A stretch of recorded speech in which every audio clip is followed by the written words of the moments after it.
un evangelio digno de morir por él, para dar testimonio del evangelio de la gracia de Dios.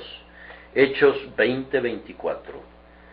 Pablo dice que, en comparación de su gran meta de predicar el evangelio, no estimaba su vida como de algún valor para sí mismo. Sin embargo, estamos convencidos de que Pablo valoraba mucho su vida. Tenía el mismo amor por la vida que tienen las demás personas, y además sabía que su vida tenía trascendencia tanto para las iglesias como para la causa de Cristo. En otro lugar mencionó: pero quedarme en la carne es más necesario por causa de vosotros. Pablo no estaba hastiado de la vida, ni era una persona vana que podía tratar la vida como si fuera un objeto que pudiera ser desechado con ligereza. Él valoraba la vida, pues apreciaba el tiempo, que es el componente del cual está hecha la vida, y trataba de utilizar al máximo cada día y cada hora, redimiendo el tiempo, porque los días son malos. Sin embargo, dijo sobriamente a los ancianos de la iglesia de Éfeso que no consideraba su vida como algo valioso en comparación de llevar el testimonio del evangelio de la gracia de Dios. De acuerdo al versículo que estamos analizando, el apóstol consideraba su vida como una carrera que hay que correr. Ahora, entre más rápido se corra una carrera, es mejor. Ciertamente la longitud no es el objeto del deseo. El único pensamiento de un corredor es cómo puede llegar más rápido a la meta. Él no da ninguna importancia al terreno que pisa.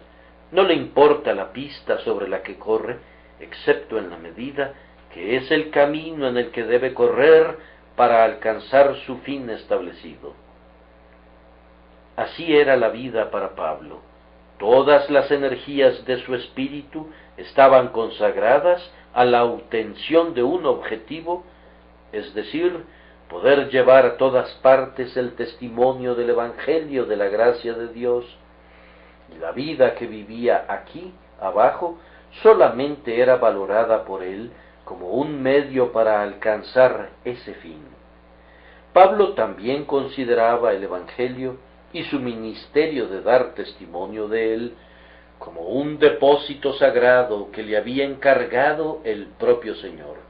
Pablo se veía a sí mismo como encomendado con el evangelio y tenía la determinación de ser fiel, aunque esto le costara la vida. Él dice que acabe mi carrera y el ministerio que recibí del Señor Jesús.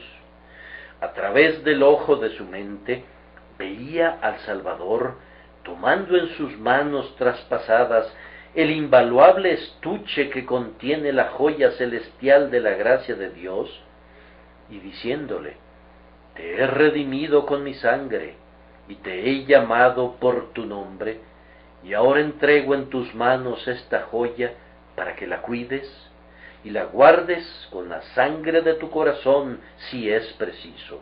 Te doy el encargo que vayas por todas partes, en lugar mío y en mi nombre, y que des a conocer a todas las naciones bajo el cielo el evangelio de la gracia de Dios. Todos los creyentes ocupan un lugar más o menos parecido. Ninguno de nosotros tiene el llamado de apóstol, y es posible que no todos hayamos recibido el llamamiento para predicar públicamente la palabra de Dios.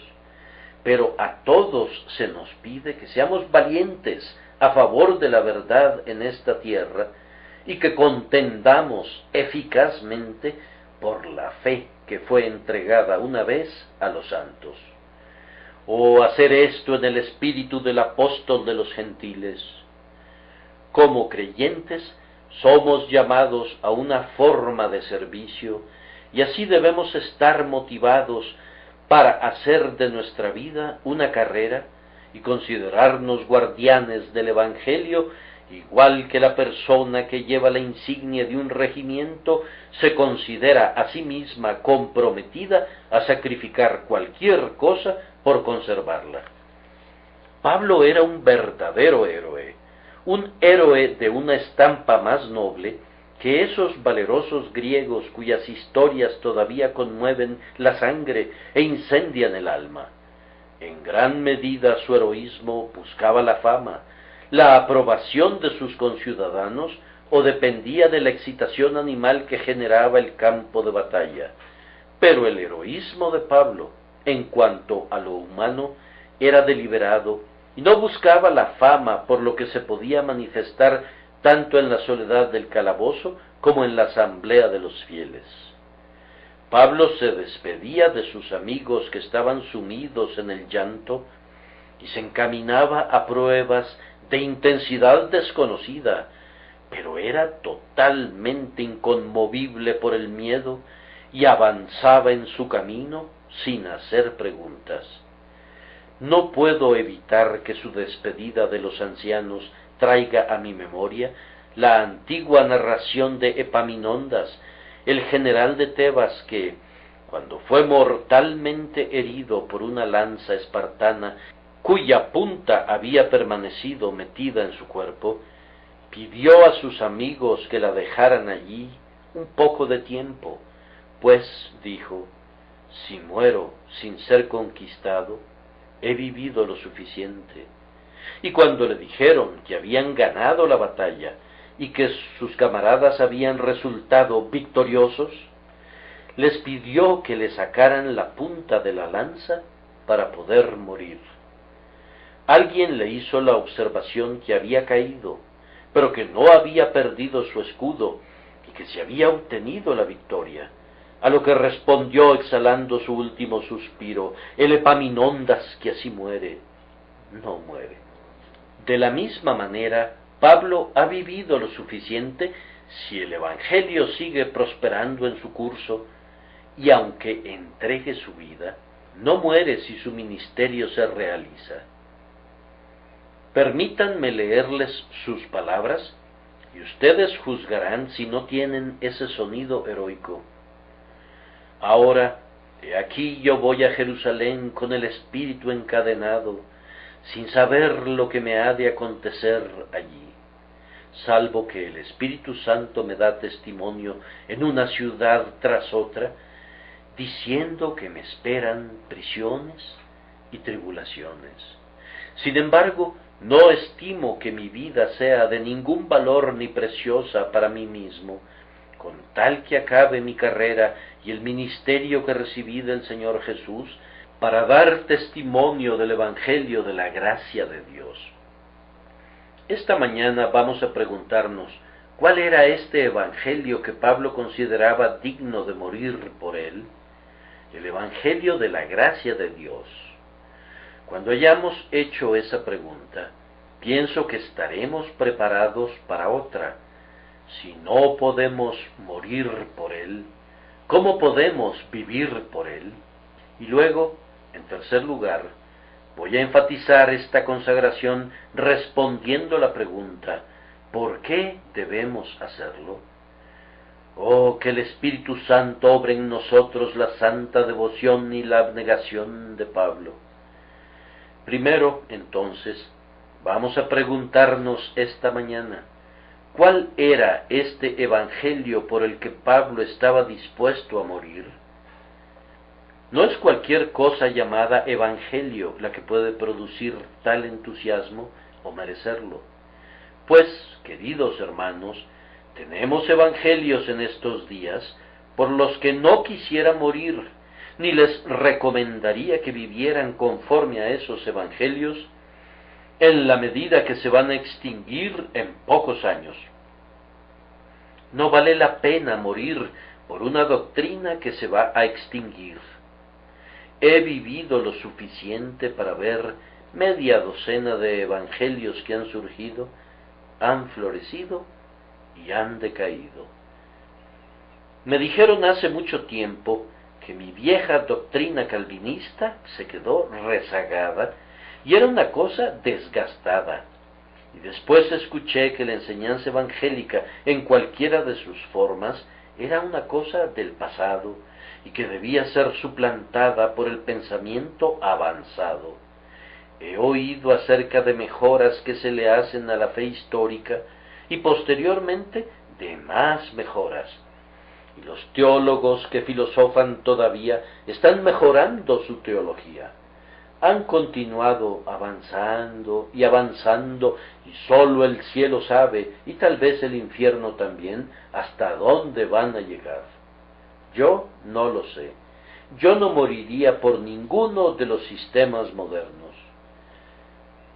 Me gustaría preguntarles a los teólogos si hay alguna doctrina positiva en la Biblia, y si cualquier forma de enseñanza podría ser juzgada en algún momento digna de morir por ella, o si los mártires no fueron unos grandes tontos que murieron por verdades que pudieran haber sido valiosas para ellos, pero que el desarrollo del pensamiento las ha lanzado al desuso. Esos hombres y mujeres que fueron llevados a Smithfield y que murieron quemados por Cristo, no fueron unos necios, cada uno de ellos muriendo por un conjunto de ideas que el pensamiento moderno ha derrumbado completamente. Estoy convencido que para nuestros teólogos modernos no hay tal cosa como la verdad permanente, o que si la hay, no están seguros de haberla alcanzado. Han hecho excavaciones y han cavado y han cavado. Miren los oscuros fosos de incredulidad que han abierto, pero no han llegado hasta la roca todavía. Esperen un poco más. Algunos de estos días puede ser que encuentren algo sólido, pero hasta ahora solo han perforado a través de capas de arena. Sin embargo, solía existir un evangelio en el mundo que consistía en hechos que los cristianos nunca cuestionaron. Había una vez un evangelio en la iglesia que los creyentes abrazaban en sus corazones como si fuera la vida de sus almas. Existía un evangelio en el mundo que provocaba el entusiasmo y exigía sacrificios. Decenas de miles se han congregado para oír este evangelio con el riesgo de sus vidas. Los hombres lo han proclamado a pesar de las persecuciones de los tiranos, y lo han perdido todo, y han ido a prisión y a la muerte por el evangelio, cantando salmos en todo momento. ¿Ya no existe ese evangelio? ¿O hemos llegado a la región de las nubes, donde las almas se mueren de hambre por las suposiciones y ya no pueden experimentar ni la confianza ni el ardor? Hay ahora discípulos de Jesús que deben ser alimentados con la espuma del pensamiento y con el viento de la imaginación, alimentos con los que los hombres se tornan sesudos y magnánimos. De ningún modo, más bien, no vamos a regresar al alimento sustancial de la revelación infalible y clamar al Espíritu Santo para que nos alimente por medio de su inspirada palabra. ¿Cuál es este evangelio que Pablo valoraba más que su propia vida? Era llamado por él el evangelio de la gracia de Dios. Lo que impactaba con más fuerza al apóstol en el evangelio era que consistía en un mensaje de gracia solamente. En medio de la melodía proveniente de las buenas nuevas, una nota sonaba sobre todas las demás y agradaba el oído del apóstol. Esa nota era la gracia de Dios. Esa nota él consideraba como característica de todo el melodioso acorde. El evangelio era el evangelio de la gracia de Dios. En estos días esa palabra gracia no se escucha muy a menudo.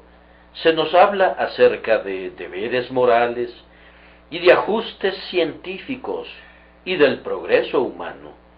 Pero ¿quién nos habla de la gracia de Dios, excepto unos cuantos individuos anticuados que pronto habrán desaparecido? Yo estoy aquí esta mañana como uno de esos individuos anticuados y voy a tratar de hacer sonar esa palabra gracia de tal manera que quienes conocen su sonido de gozo estarán muy contentos y quienes lo desprecian sentirán punzadas en su corazón. Gracia es la esencia del Evangelio. Gracia es la única esperanza para este mundo caído. Gracia es el único consuelo de los santos que esperan la gloria.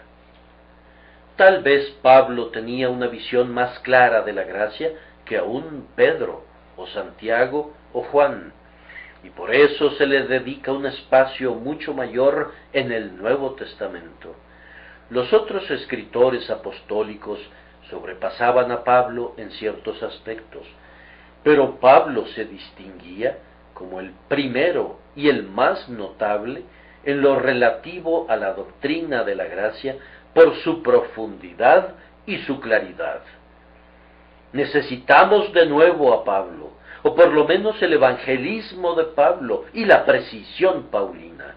Él acabaría pronto con los nuevos evangelios y diría de quienes los siguen: estoy asombrado de que tan pronto os estéis apartando del que os llamó por la gracia de Cristo para ir tras un evangelio diferente.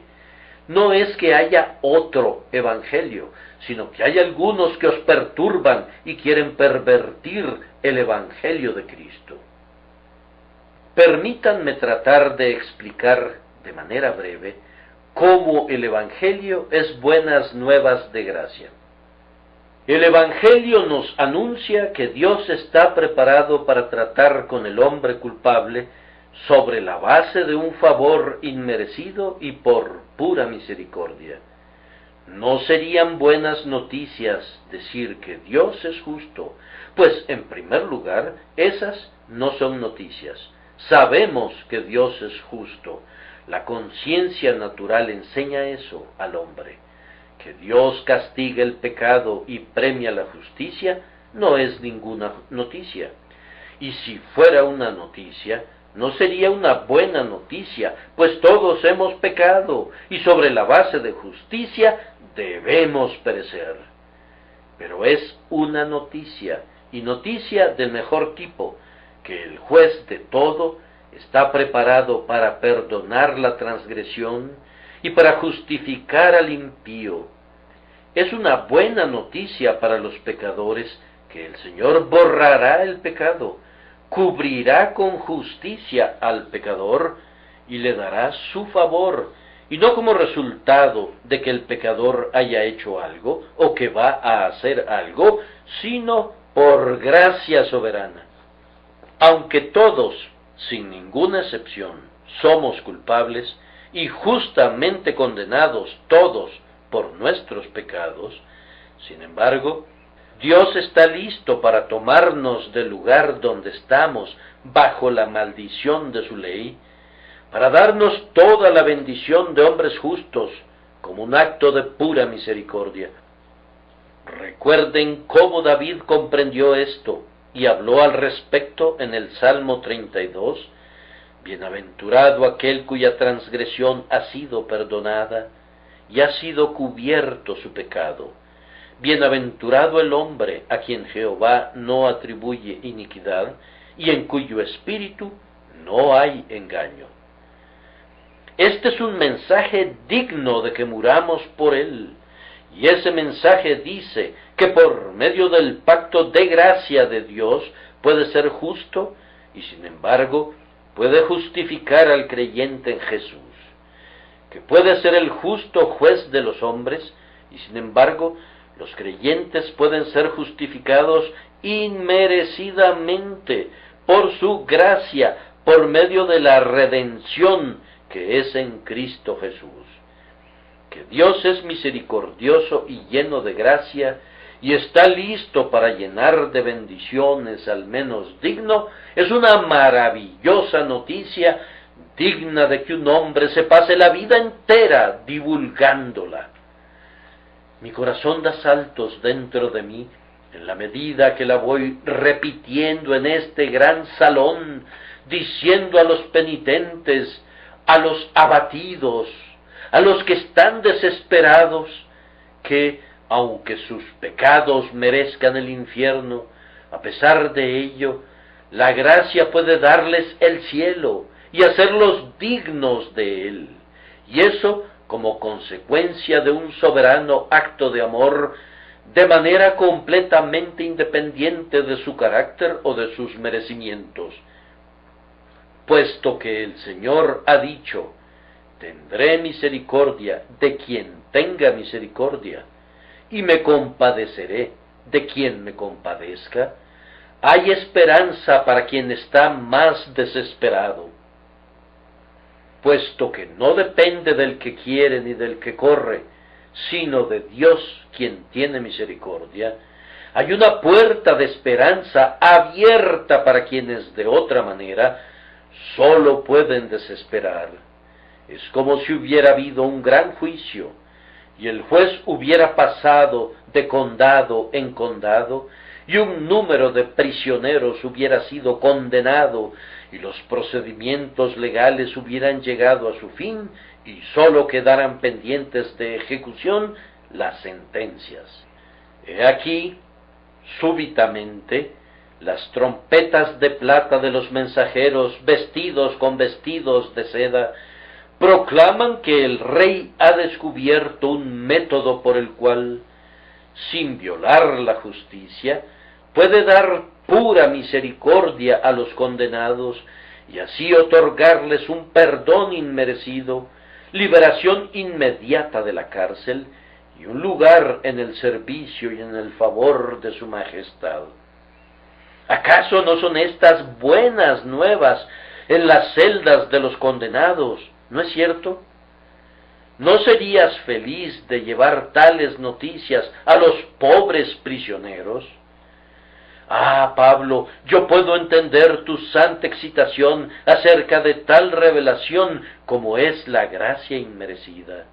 Entiendo que estés dispuesto a gastar tu vida con tal de poder decir a tus compañeros pecadores que la gracia reina a través de la justicia para vida eterna. Pero el Evangelio nos dice otras cosas más, es decir, que para poder tratar con los hombres en el terreno del favor inmerecido, el propio Dios Padre ha quitado el gran obstáculo que obstruía el camino de la misericordia. Dios es justo, esa es una verdad indiscutible. La conciencia del hombre sabe que es así, y la conciencia del hombre no descansará tranquila nunca hasta que pueda ver que la justicia de Dios es vindicada. Por lo tanto, para que Dios pueda tratar con justicia con los hombres sobre la base de pura misericordia, dio a su unigénito Hijo, para que por su muerte la ley pueda recibir su cumplimiento y los eternos principios de su gobierno puedan ser mantenidos. Jesús fue designado para estar en el lugar del hombre, para llevar el pecado del hombre y sufrir el castigo de la culpa del hombre. Cuán claramente dice esto el profeta Isaías en su capítulo 53. Él es ahora salvo con toda seguridad, porque no se ha hecho de lado el mandamiento ni ha sido revocada la pena. Se hace y se sufre todo lo que puede ser exigido por la justicia más severa, y a pesar de eso, la gracia tiene sus manos desatadas para distribuir perdones a quien quiera. Se deja ir libre al deudor, pues la deuda ha sido pagada. Vean al Salvador agonizante y oigan decir al profeta: el castigo que nos trajo paz fue sobre él, y por sus heridas fuimos nosotros sanados. Aquí también todo es por gracia, Hermanos, fue por la gracia de Dios que Él decidió establecer y aceptar una expiación, suministrando Él mismo la expiación, pagando Él mismo el costo. He aquí la maravilla del tema. El propio ofendido aporta la reconciliación. Él tenía un hijo único, y sin dudar, y queriendo que no hubiera ningún obstáculo en su camino para tratar con los hombres sobre la base de la pura gracia, tomó a su hijo de su pecho, le permitió asumir nuestra frágil naturaleza, y le permitió morir en esa naturaleza, el justo por los pecadores, para llevarnos a Dios. Ustedes admiran a Abraham por estar dispuesto a sacrificar a Dios, a su hijo. Admiren mucho más a Jehová, que da a su hijo por los pecadores. En esto consiste el amor, no en que nosotros hayamos amado a Dios, sino en que Él nos amó a nosotros y envió a su Hijo en expiación por nuestros pecados. Este, pues, es el Evangelio de la gracia de Dios, que Dios puede, sin quebrantar la justicia, tratar con los hombres sobre la base de pura misericordia, de manera totalmente independiente de sus pecados o de sus méritos, porque sus pecados fueron puestos sobre su amado Hijo Jesucristo, quien ha ofrecido a la justicia divina una satisfacción completa, de tal forma que Dios es glorioso en santidad y sin embargo rico en misericordia. Ah, amado Pablo, hay algo aquí digno de ser predicado. En el Evangelio también se revela un motivo para la misericordia que es acorde con la gracia de Dios. Se necesita siempre un motivo competente en la acción de cada hombre sabio. Los hombres no actúan sin razón si son hombres razonables. Lo mismo se aplica a Dios, la más elevada de todas las inteligencias. Él actúa sobre la base de las más elevadas razones. Su motivo para tratar con los hombres sobre la base de la gracia gratuita es la revelación de su propio glorioso carácter. Él dice: no es por causa de vosotros que hago esto. Sabedlo bien, dice el Señor Jehová, avergonzaos y cubríos de afrenta a causa de vuestros caminos, oh casa de Israel. Obra las maravillas de su gracia.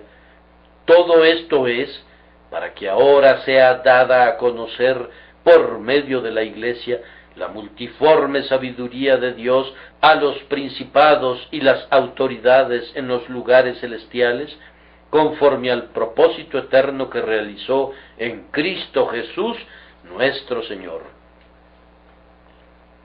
Él encuentra un motivo en su propia naturaleza y en su misericordia, puesto que no puede encontrarlo en ninguna otra parte. Él tratará con los hombres culpables de conformidad a la soberanía de su voluntad, para la alabanza de la gloria de su gracia, que nos dio gratuitamente en el amado. Él salva a los hombres para que su propio amado Hijo Jesucristo sea enaltecido y alabado, y sea puesto en las alturas, y que su Espíritu Santo pueda ser honrado en la regeneración de las naturalezas rebeldes. Oigan esto, ustedes que sienten su culpabilidad. Dios puede, sin quebrantar su justicia, tratar con ustedes sobre la base de pura gracia, y ha encontrado una razón para hacerlo, una razón que es válida tanto para el peor de los hombres como para el mejor. Si es por causa de su propia gloria que Él salva a los pecadores culpables, entonces se abre una ventana a través de la cual puede llegar la luz a aquellos que se encuentran en la espesa tiniebla de la desesperación. Para cumplir con los designios de la gracia, Era necesario que se preparara un mensaje del Evangelio que fuera lleno de promesa, aliento y bendición. Y verdaderamente ese mensaje nos ha sido entregado, pues ese Evangelio que predicamos ahora está lleno de gracia hasta el borde. Habla de esta manera: pecador, tal como eres en este momento, vuélvete al Señor, y Él te recibirá lleno de gracia, y te amará inmerecidamente. Dios ha dicho: porque seré misericordioso en cuanto a sus injusticias, y jamás me acordaré de sus pecados. Es por Cristo, y no a causa de agonías, o lágrimas, o aflicciones de ustedes, que Él quitará los pecados de ustedes, y los pondrá tan lejos como el este lo está del oeste. Él dice: venid pues, y razonemos juntos. Aunque vuestros pecados sean como la grana, como la nieve serán emblanquecidos. Aunque sean rojos como el carmesí, vendrán a ser como blanca lana. Pueden venir a Jesús tal como son, y Él les dará una remisión total de sus pecados si creen en Él. El Señor dice hoy: no busquen dentro de ustedes como si quisieran algún mérito allí, sino mírenme a mí y sean salvos. Yo daré mis bendiciones que no dependen de ningún mérito, de conformidad a la expiación de Cristo Jesús. Él dice: no busquen dentro de ustedes como si quisieran encontrar fortaleza para la vida futura. Yo me he convertido en su fortaleza y en su salvación, porque aun siendo ustedes débiles, a su tiempo Cristo murió por los impíos. La invitación del Evangelio es: oh, todos los sedientos, venid a las aguas. Y los que no tienen dinero, venid, comprad, comed. Venid, comprad sin dinero y sin precio vino y leche. Vengan y sean bienvenidos, ustedes cojos, ustedes que renquean, ustedes ciegos, ustedes que se han extraviado, ustedes sucios, miserables. Ustedes están invitados, no porque son buenos, sino porque son malos, no porque están llenos de esperanza, sino porque están desesperados. El mensaje del Evangelio es de gracia, porque está dirigido a quienes tienen por único mérito su necesidad. Los sanos no tienen necesidad de médico, pero los que están enfermos, sí. Cristo no vino para llamar a los justos, sino a los pecadores al arrepentimiento. Vengan, pues, ustedes que están moralmente enfermos, ustedes cuyas frentes son blancas porque están llenos de la lepra del pecado, vengan y sean bienvenidos, pues para ustedes es proclamado con autoridad divina este gratuito Evangelio. Un mensaje así, ciertamente, es digno de todo esfuerzo para difundirlo en todas partes, y es tan bendito, tan divino, que gozosamente derramaríamos nuestra sangre para proclamarlo. Más aún, hermanos, para que esta bendición del Evangelio pueda estar al alcance de los hombres, la gracia de Dios ha adoptado un método adecuado a su condición. ¿Cómo puedo ser perdonado?, dice alguien. Díganme la verdad rápidamente. Cree en el Señor Jesucristo y serás salvo. Dios no te exige buenas obras, ni tampoco buenos sentimientos, sino que aceptes eso que Él ofrece de manera inmerecida. Esto es la fe, que creas que Jesucristo es el Hijo de Dios y que tú pongas toda tu confianza en Él. Pero a todos los que le recibieron, a los que creen en su nombre, les dio derecho de ser hechos hijos de Dios. Si tú crees, eres salvo. La salvación proviene de la fe, a fin de que sea según la gracia, para que la promesa sea firme para toda su descendencia. ¿Acaso dices tú, pero la fe misma está lejos de mi alcance? Entonces, se nos dice en el Evangelio de la gracia de Dios, que aún la fe es un don de Dios y que Él la da a los hombres por medio de su Espíritu Santo, pues sin ese Espíritu, ellos están muertos en sus delitos y pecados. ¡Oh, qué gracia es esta! Que la fe que se nos pide también es otorgada como un don. Pero, dice uno, si fuera a creer en Cristo y mis pecados pasados fueran perdonados, me temo que volvería a pecar, pues no hay ninguna fuerza en mí que me permita guardarme para el futuro. Escucha, el Evangelio de la gracia de Dios es este, que Él te sostendrá hasta el final, que Él preservará vivo en ti ese fuego que Él enciende, pues dice, yo doy a mis ovejas vida eterna. Y en otra parte dice, el agua que yo le daré será en él una fuente de agua que salte para vida eterna. Las ovejas de Cristo nunca perecerán, ni nadie podrá arrebatarlas de su mano. Hombre culpable, ¿oyes esto? Tú, que no has hecho absolutamente nada para merecer la gracia de Dios, su gracia inmerecida viene a ti, sí, aún a ti, y si se te da la voluntad para recibirla, en este mismo día eres un hombre salvo, y salvo para siempre, más allá de toda duda. Lo digo de nuevo, este es un evangelio tan digno de que lo prediquemos, que puedo muy bien entender a Pablo cuando dice, sin embargo, no estimo que mi vida sea de ningún valor, ni preciosa para mí mismo, con tal que acabe mi carrera y el ministerio que recibí del Señor Jesús, para dar testimonio del Evangelio de la gracia de Dios. Leí en un viejo libro acerca de un sueño de alguien que estaba preocupado por su alma.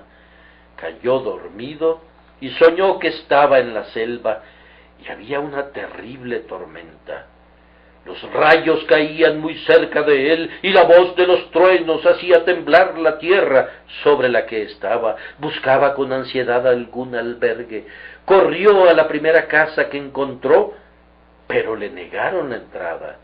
El que vivía en esa casa se llamaba Justicia, que dijo con tonos teñidos por la cólera, «Lárgate de aquí, yo no puedo proteger a un criminal, a un traidor de su rey y Dios». Huyó entonces hacia la siguiente casa, que resultó ser la mansión de la verdad. La verdad vino a la puerta con calma, pero mostrando un semblante duro, y dijo, «Tú estás lleno de falsedad, no puedes pernoctar aquí». Entonces huyó al hogar de la paz, que estaba cerca de allí, con la esperanza que allí, tal vez, podría protegerse de la tormenta. Pero la paz dijo, «Fuera de aquí, no hay paz para los malos», dice Jehová.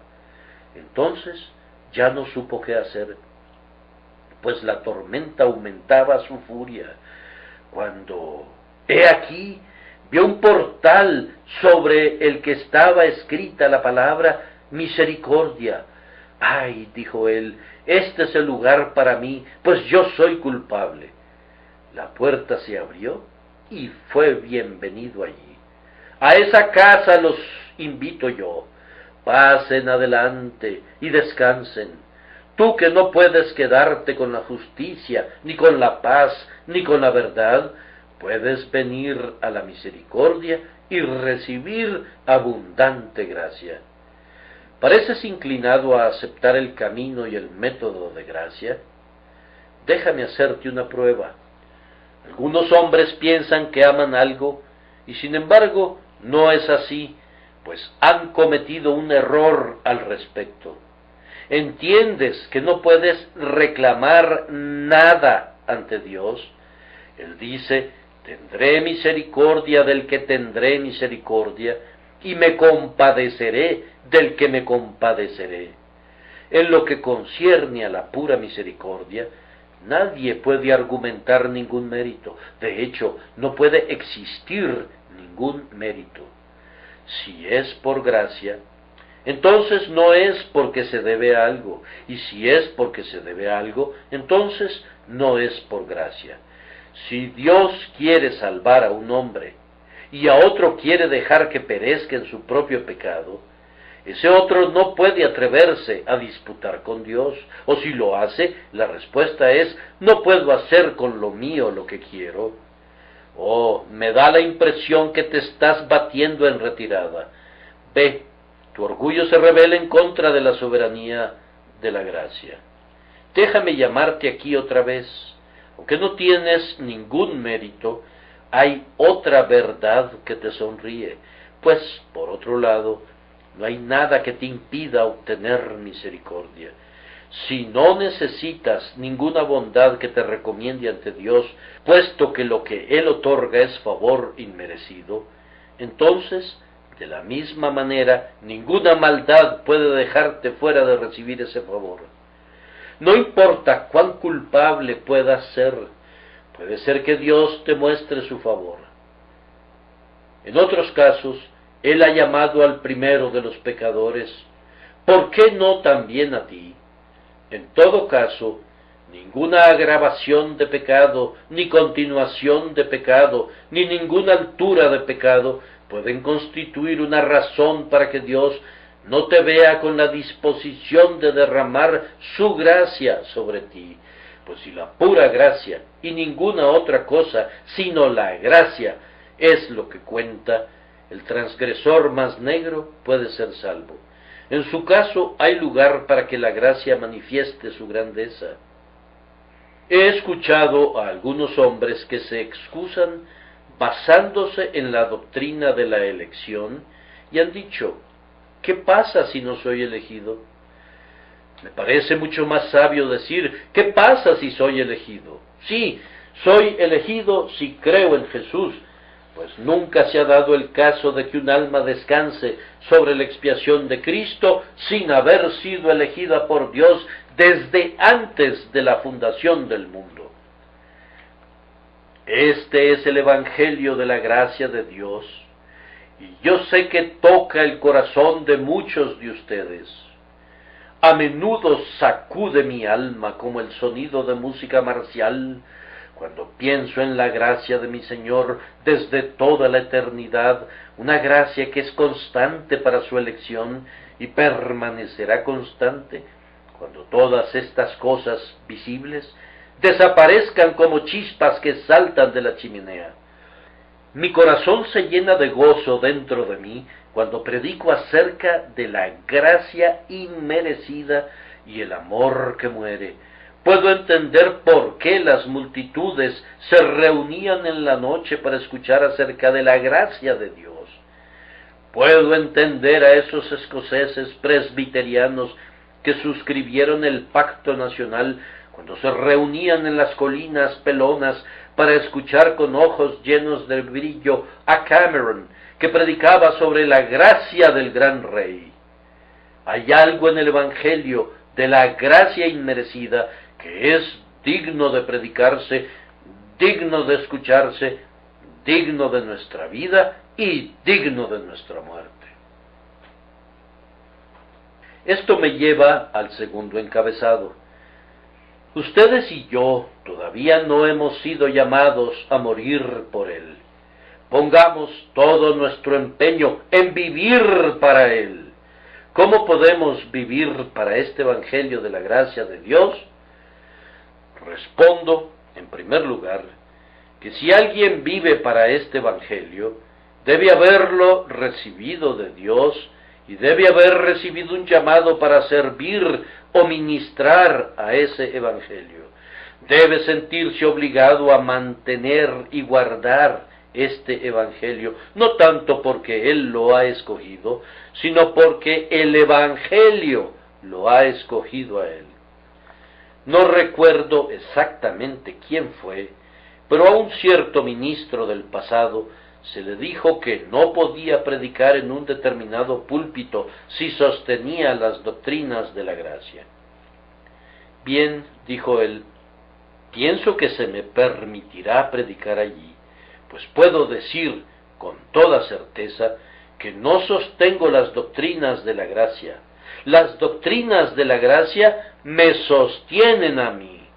Eso pudiera ser más bien un juego de palabras, pero hay una grandiosa verdad en ello. Cuando un hombre escoge y selecciona su credo, las probabilidades son que muy pronto escogerá de nuevo y seleccionará otro la próxima vez.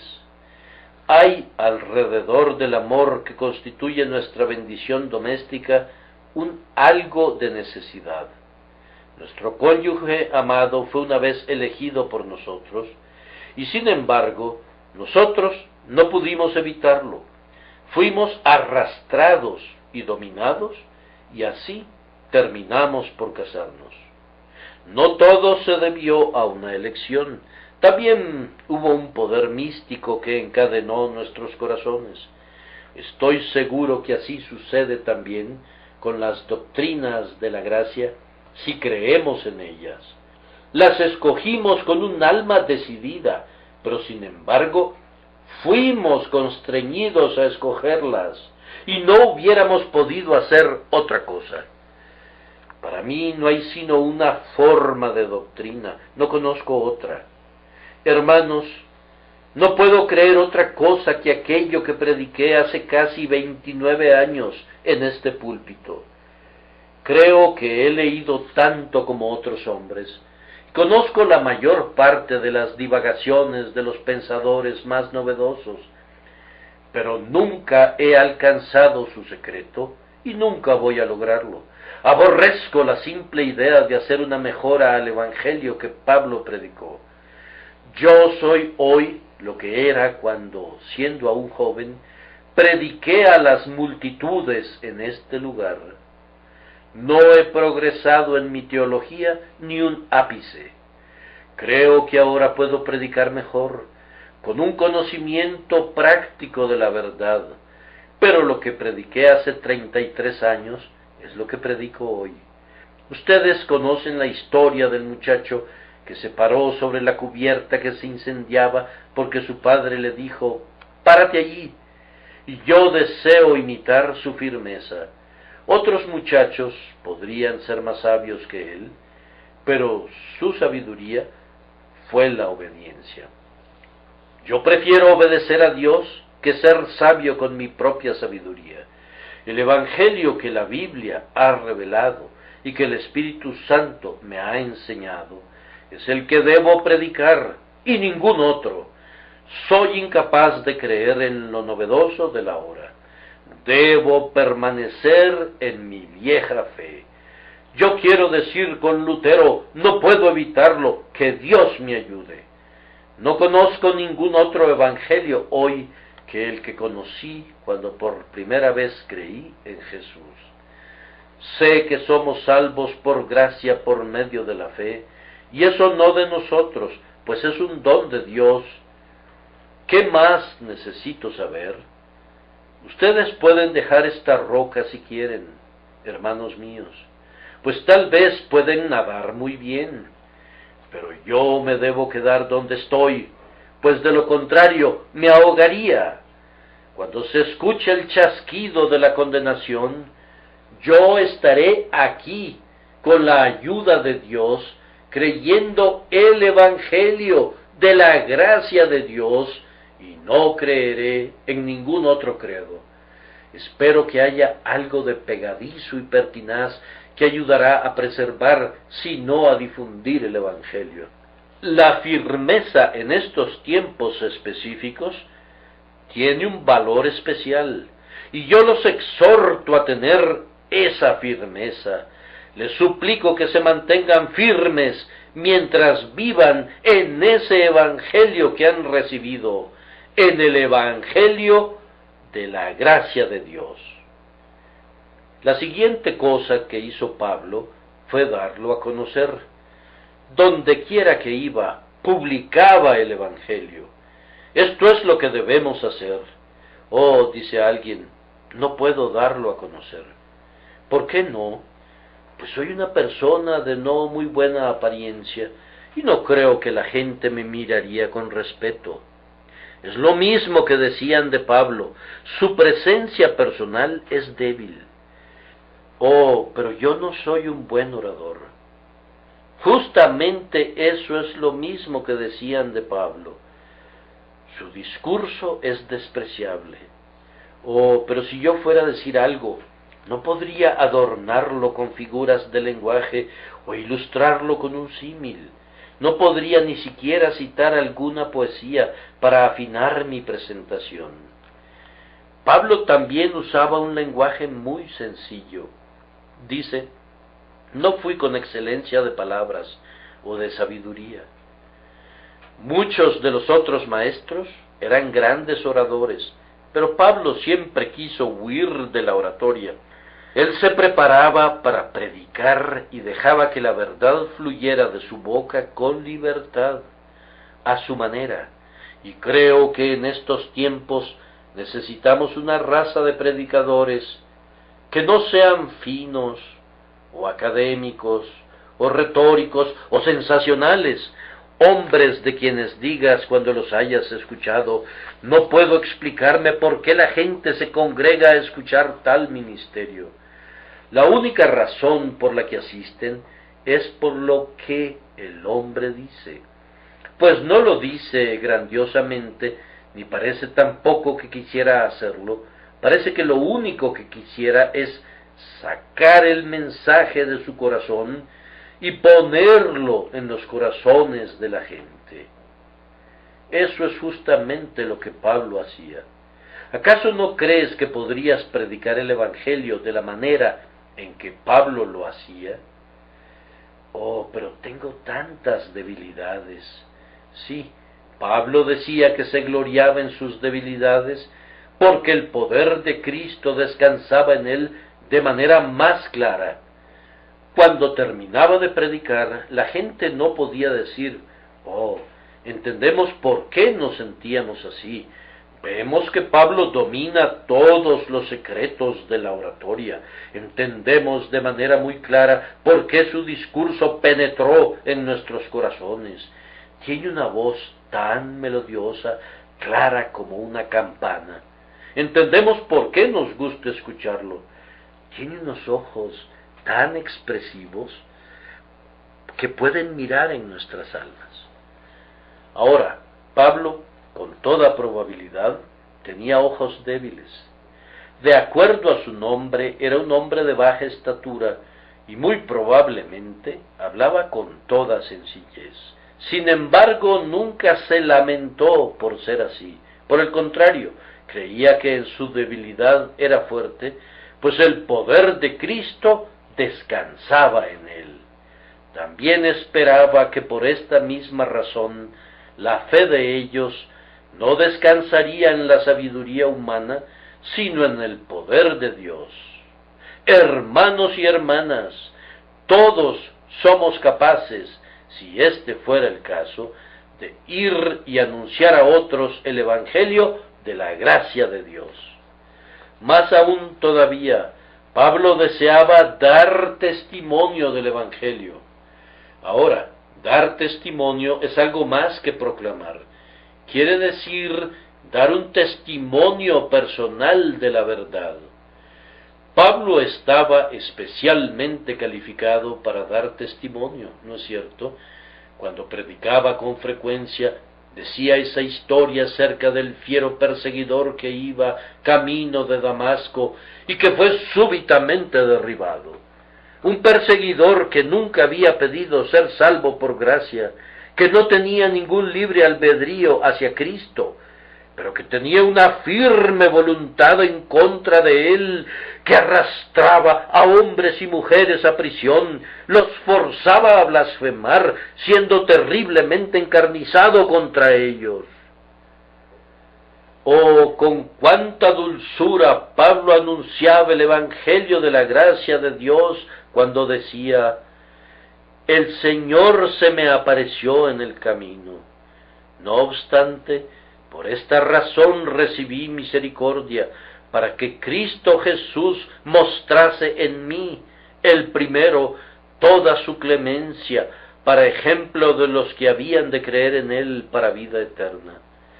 Amigo, ¿no podrías tú contar tu conversión y hacer saber a los hombres cómo la gracia inmerecida vino a ti cuando no la estabas buscando?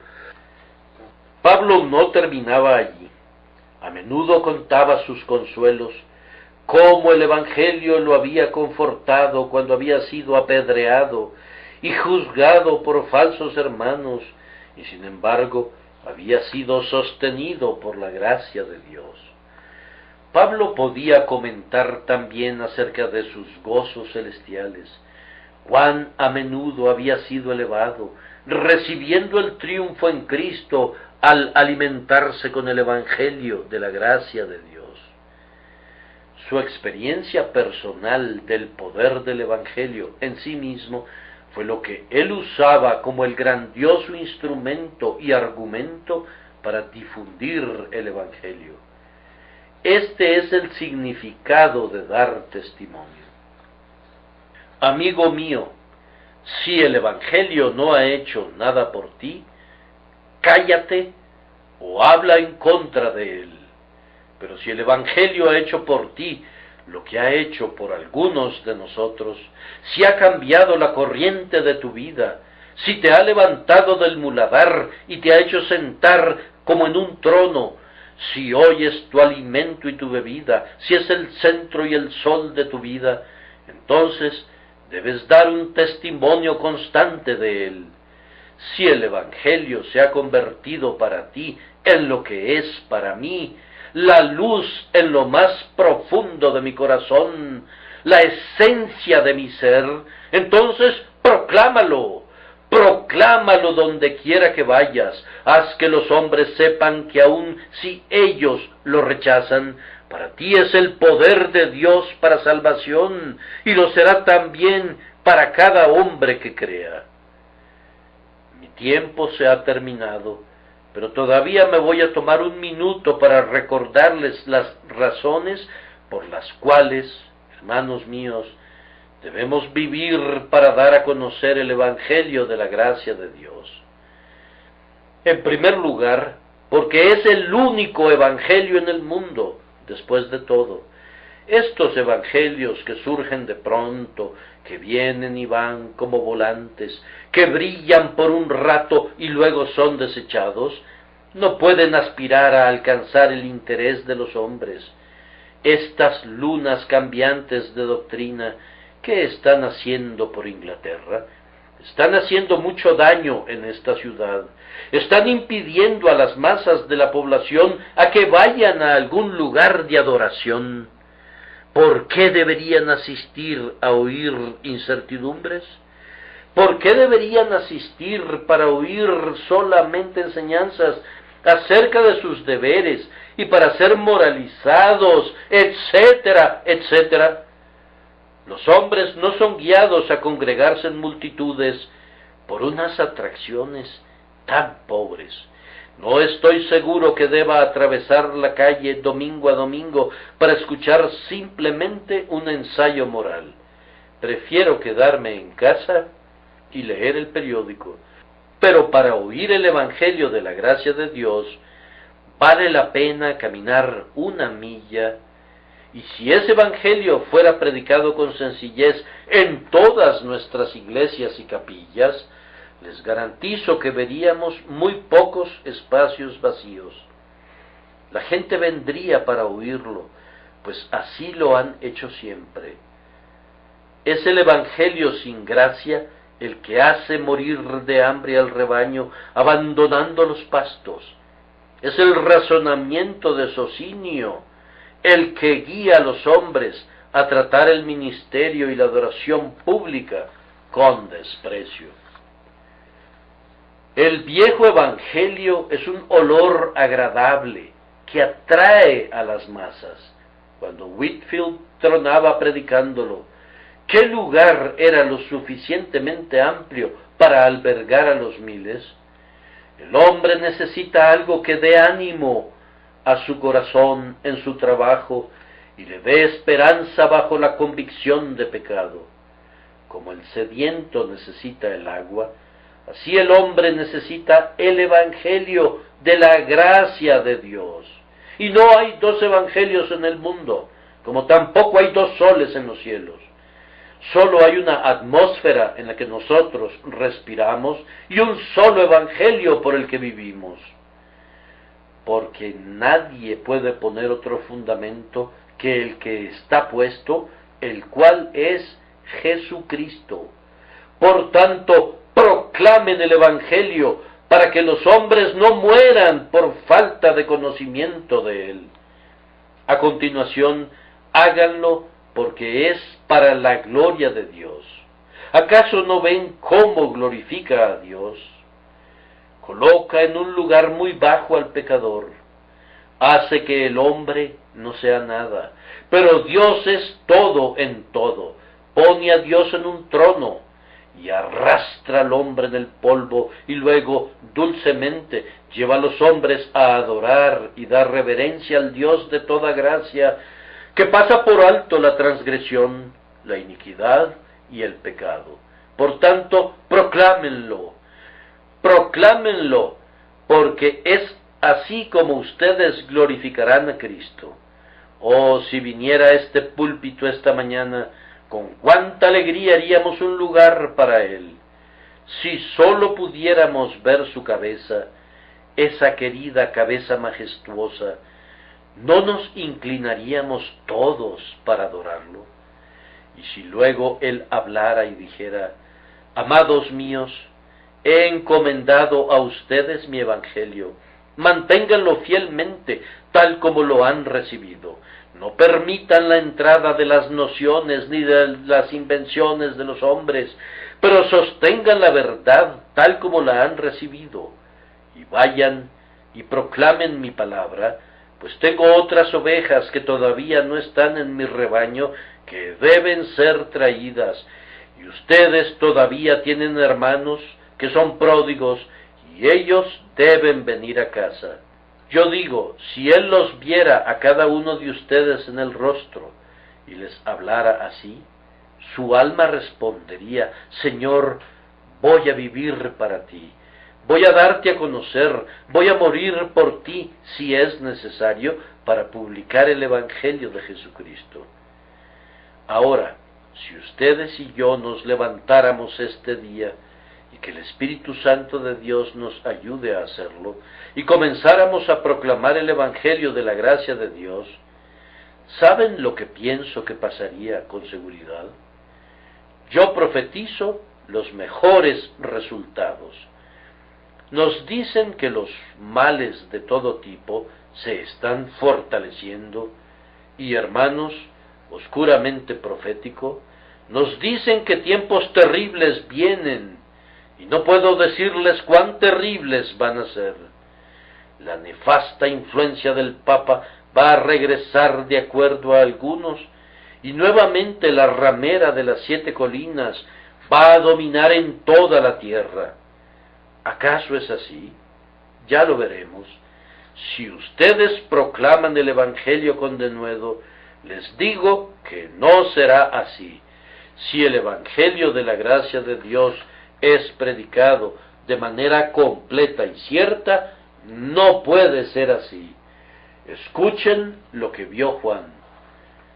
Vi a otro ángel que volaba en medio del cielo, que tenía el Evangelio eterno para predicarlo a los que habitan en la tierra, a toda nación y raza y lengua y pueblo.